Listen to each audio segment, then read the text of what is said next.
श्री हरिवंश। एक प्रश्न है कि सिद्ध महापुरुष में अहम भाव बिल्कुल नहीं रहता, फिर उन सिद्ध महापुरुष द्वारा लोक संग्रह की क्रियाएं कैसी होती हैं? तो सुनिएगा।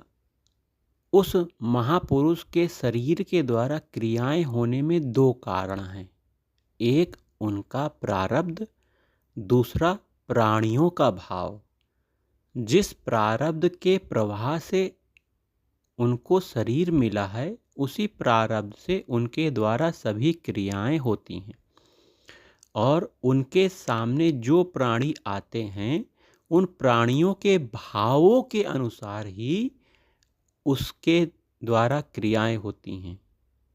अगर उनके पास प्रेम भाव रखने वाला श्रद्धालु मनुष्य आता है, तो उसके साथ उस महापुरुष का बर्ताव भी प्रेम युक्त होता है। अगर उदासीन या बैर भाव रखने वाला मनुष्य आता है, तो उस महापुरुष का बर्ताव भी उदासीन की तरह रहता है। संसार में ज्ञान योग, भक्ति योग, कर्म योग आदि जिस योग साधन की जिस समय आवश्यकता होती है, उस समय संत महापुरुषों द्वारा उसी योग साधन का प्रचार होता है। जैसे जिस समय संसार के लिए ज्ञान योग की आवश्यकता थी, उस समय शंकराचार्य जी के द्वारा विशेषता से ज्ञान योग का प्रचार हुआ।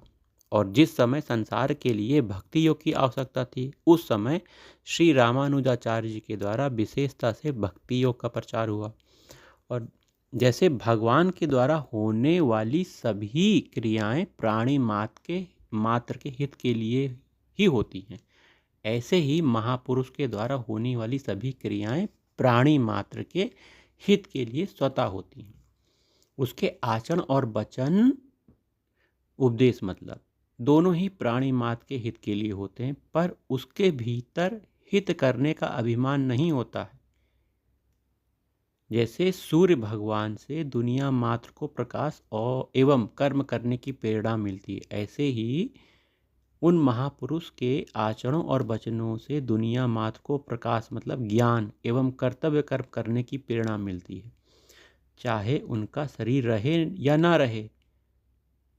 जब भगवान श्री राम, भगवान श्री कृष्ण के अवतार हुए, तब उनको साक्षात भगवान मानने वाले मनुष्य बहुत ही कम थे, पर आज उनको भगवान मानने वाले मनुष्यों की संख्या बहुत है। कलयुग के कारण मनुष्य के आचरणों में तो शिथिलता आई है, पर उनको भगवान मानने का भाव बढ़ा है। ऐसे ही महापुरुषों का शरीर न रहने के बाद उनके सिद्धांतों का, उनके वचनों का विशेष प्रचार होता है। जब तक मनुष्य में अहम भाव रहता है, तब तक उसकी संपूर्ण क्रियाएं दुनिया के लिए हितकारी नहीं होती हैं। अहम भाव मिटने पर उसकी संपूर्ण क्रियाएं दुनिया के लिए हितकारी आदर्श हो जाती हैं। हाँ, सकाम भाव से कर्म करने वाले मनुष्य के कर्म भी दूसरों के लिए आदर्श होते हैं, पर वे कर्म कल्याण करने वाले नहीं होते हैं। सकाम भाव से कर्म करने वाले मनुष्यों में उतनी ही शुद्धि आती है जिनसे वे भोगों को भोग सकें। उनमें वह शुद्धि नहीं आती जिससे कल्याण हो जाए। जिन गांवों में, प्रांतों में संत महापुरुष हुए हैं अथवा गए हैं, वे गांव आज भी शुद्ध हैं, अर्थात आज भी वहां के लोगों में आस्तिकता, अच्छे विचार, अच्छे आचरण देखने को मिलते हैं। परंतु जिन गांव में ना तो कोई संत हुआ, ना कोई संत गया हो, उन गांव के लोग भूत प्रेतों की तरह ही रहते हैं, अर्थात भगवान का भजन नहीं करते हैं। तो सिद्ध संत महापुरुष में अहम भाव न होने का मुख्य कारण भगवान का चिंतन वो करते रहते हैं। उन्हें भगवान की प्राप्ति हो गई है, सिद्ध हो गए हैं। नित्य भगवान का नाम का जाप करते हैं, भगवान का चिंतन मनन करते रहते हैं, उनकी कथा सुनते रहते हैं, अंतर मन में भगवान को बैठाए हुए हैं, उन्हीं का चिंतन, ध्यान, योग जो भी आप कहो वो करते रहते हैं।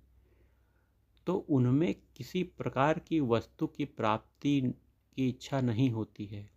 वो पूर्ण हो चुकी है, क्योंकि उन्होंने भगवान को प्राप्त कर लिया है। और वो कुछ भी किसी व्यक्ति को उपदेश देते हैं, संसार को उपदेश देते हैं, तो उस व्यक्ति के कल्याण के लिए उपदेश देते हैं, उस व्यक्ति का कल्याण हो जाए, क्योंकि उसने मनुष्य शरीर पाकर भगवान की प्राप्ति करनी चाहिए। और उसी मार्ग में संत महापुरुष उसे उपदेश देकर बढ़ा देते हैं कि चलो बढ़ो, भगवान का भजन करो, अगर भजन नहीं करोगे तो शरीर बेकार हो जाएगा, इस शरीर में ही रहकर भगवान की प्राप्ति कर सकते हैं।